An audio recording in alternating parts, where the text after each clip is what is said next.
अस्सलाम वालेकुम स्टूडेंट्स, उम्मीद है सब बिल्कुल खैरियत से होंगे और भरपूर एग्ज़ाम्स की तैयारियों में मसरूफ़ होंगे। उसी सिलसिले में आप लोगों को थोड़ा सा सपोर्ट करने के लिए ये वीडियोस आपके काम आएंगी। इसके अंदर भी एक इंतहाई इंपॉर्टेंट न्यूमेरिकल डिस्कस किया जा रहा है जो कि वेट गैस से रिलेट करता है। वेट गैस का मतलब इसका ताल्लुक डल्टन्स लॉ से भी है और इसका ताल्लुक extended form of general gas equation से भी है।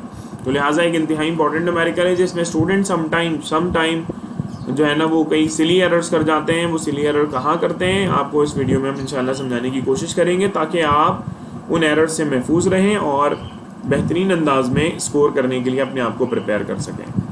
तो लिहाजा सबसे पहले आप न्यूमेरिकल पढ़ते साथ डेटा बनाना शुरू करेंगे। कह रहे हैं in the preparation of oxygen gas in the laboratory 50 centimetre cube of moist gas was collected over water. अच्छा, यहाँ उन्होंने लिख दिया है 50 centimetre cube of moist gas. ये ज़रूरी नहीं है, वो सिर्फ ये भी कह सकते हैं 50 centimetre cube of oxygen gas was collected over water. अगर was collected over water collect कर रहे हैं तो अल्टीमेटली यहाँ पर मॉइस्ट गैस का या वेट गैस का कॉन्सेप्ट लाजमी लगेगा, जहन में रखिएगा। ऊपर मेंशन करना ज़रूरी नहीं है, एग्जामिनर हो सकता है मेंशन ना करे कि मॉइस्ट गैस है। समझ आ रही है बात? तो लिहाजा इस बारे में ख्याल करना ज़रूरी है कि इस न्यूमेरिकल को हम कैसे सॉल्व करना है। पहले प्रॉपर अंदाज में डेटा बनाएं, इसका डेटा थोड़ा इंपॉर्टेंट है, फिर बाकी काम तो आसान है। कह रहे हैं preparation oxygen gas in the laboratory 50 centimetre cube. 50 centimetre cube is the unit of volume. तो वॉल्यूम ऑफ ऑक्सीजन आपको गिवन है कितना? 50 सेंटीमीटर क्यूब। वैल्यू चेंज हो सकती है एग्जाम में। कलेक्टेड ओवर वाटर है 25 डिग्री सेंटीग्रेड। डिग्री सेंटीग्रेड क्या चीज़ है? टेम्परेचर कितना है? 25 डिग्री सेंटीग्रेड। क्या करेंगे? Plus 273, it becomes 298 Kelvin and 725 torr।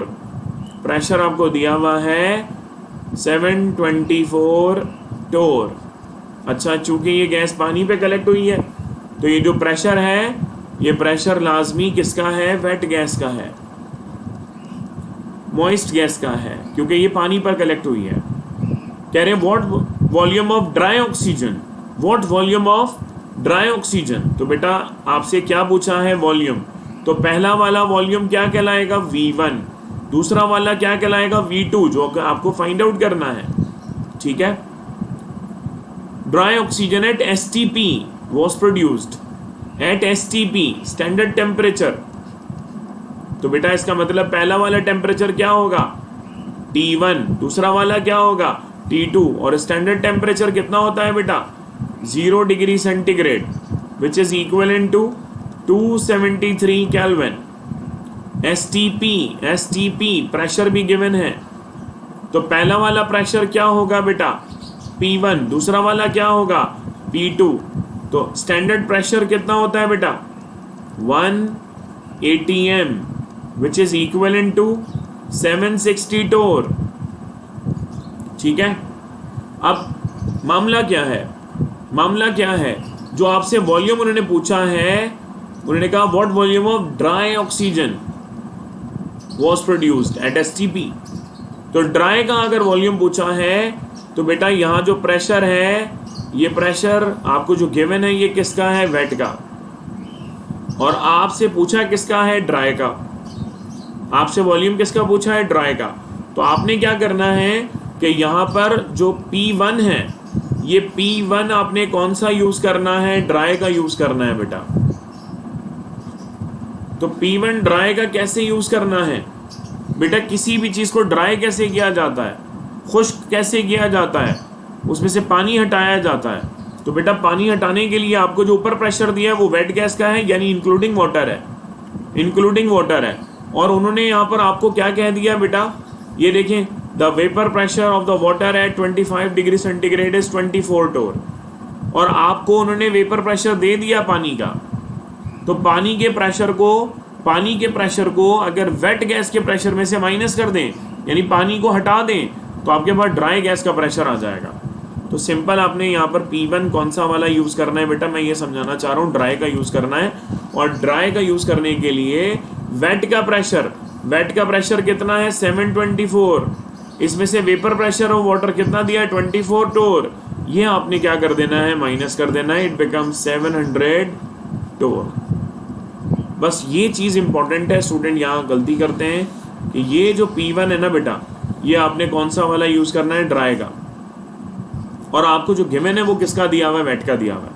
Student बस ये एरर करते हैं। अब सिंपल काम है, अब इसमें भी एक और जगह पर एरर आता है। वो एरर कहाँ आता है बच्चों से, वो मैं बता देता हूँ आपको। आप क्या करेंगे, अब इसको जब सॉल्व करेंगे तो सॉल्व करने के लिए आप यकीनन 2 स्टेट्स दी हुई है किसी गैस की, तो एक्सटेंडेड फॉर्म यूज़ करेंगे। एक्सटेंडेड फॉर्म क्या कहती है बेटा, P1V1 upon T1 is equal to P2V2 upon T2। अब आपने फाइंड आउट करना है V2। बेटा क्या फाइंड आउट करना है आपने, V2 फाइंड आउट करना है। तो ये V2 फाइंड आउट करने के लिए V2 को यहीं छोड़ दें, बाकी सारी चीज़ों को शिफ्ट कर दें। ये T2 डिवाइड हो रहा है, इधर आगे क्या होगा मल्टीप्लाई, ये P2 इधर मल्टीप्लाई हो रहा है, इधर आगे क्या होगा डिवाइड। तो पहली फुर्सत में तो फॉर्मूला को ठीक से रीसेट कर लें। तो फॉर्मूला कैसे रीसेट होगा, P1V1 T2 divided by T1 P2 is equal to V2। अब यहाँ पर आपने क्या करना है बेटा, V2 की वैल्यू सब्स्टिट्यूट करनी है। V2 की वैल्यू फाइंड आउट करने के लिए इन सब की वैल्यू सब्स्टिट्यूट करनी है। तो इन सब की वैल्यू सब्स्टिट्यूट करने में P1 सबसे पहले क्या आ रहा है, P1। अब ऊपर जब डेटा आप देखेंगे तो डेटा में कितने P1 लिखे हुए हैं, 2। बेटा डेटा में कितने P1 लिखे हुए नजर आ रहे हैं, 2। एक ये रहा P1 और एक ये रहा P1।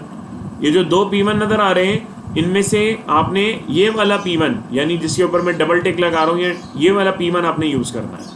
ये कौन सा है, ड्राई का, क्योंकि वॉल्यूम आपने ड्राई का फाइंड आउट करना था इसलिए। स्टूडेंट गलती भी ये करते हैं कि यहाँ पर जल्दबाजी में P1 को देखते हैं और P1 की जगह ऊपर वाला जो डेटा में ऊपर लिखा हुआ है P1 724 वो सब्स्टिट्यूट कर देंगे। अगर ऊपर वाली वैल्यू सब्स्टिट्यूट करेंगे तो आपका आंसर क्या हो जाएगा, गलत हो जाएगा। बस इस चीज़ का आपने लाजमी बहुत ज़्यादा ख्याल रखना है। तो आपने P1 जो है वो P1 कितना लेना है, 700 मल्टीप्लाई बाय V1 आपके पास कितना दिया हुआ है 50 मल्टीप्लाई बाय T2। तो T2 आपके पास कितना है बेटा 273 डिवाइडेड बाय T1। तो T1 आपके पास कितना दिया हुआ है बेटा ऊपर, ये देख लें 298 केल्विन। तो 298 केल्विन सब्स्टिट्यूट करेंगे, 298 मल्टीप्लाई बाय P2। तो P2 आपके पास कितना है 762। सिर्फ स्टूडेंट यहाँ पर जो गलती करते हैं, मैं आपके सामने हाईलाइट कर रहा हूँ, ये आपने गलती नहीं करनी। यहाँ पर हमने 700 टोर लिया है जो कि ड्राई का प्रेशर है। स्टूडेंट यहाँ 724 रख देते हैं, जिसकी वजह से उनका आंसर डायरेक्ट क्या हो जाएगा, गलत। एग्जामिनर जो है वो कोई और चीज़ नहीं चेक करेगा, डायरेक्ट इधर वैल्यू देखेगा कि स्टूडेंट ने कौन सी यूज़ की है। बस उस वैल्यू को अगर गलत रखा है तो एग्जामिनर डायरेक्ट ही इसको काट देगा। अब कैलकुलेटर से वैल्यू निकाल लें। और एक चीज़ मैं यहाँ देख दूँ कि यहाँ मैंने लिख दिया है ये 500, इट इज़ नॉट 500 बेटा, ये जो है कितना है 50, ये 500 नहीं है। तो न्यूमेरिकल में वैल्यू भी ध्यान से रखनी है बेटा।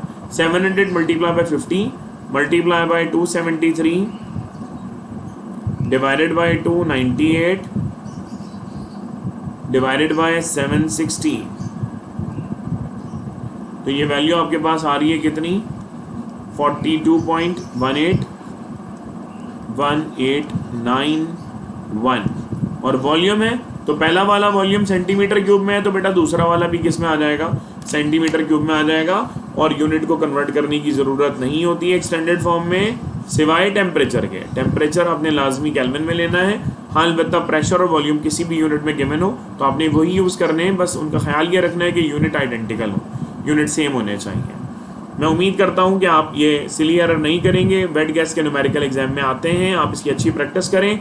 और मेरे बुकलेट में इसकी कई प्रैक्टिस न्यूमेरिकल्स मौजूद हैं, अगर आप कहेंगे तो मैं आप लोगों को शेयर भी कर दूंगा।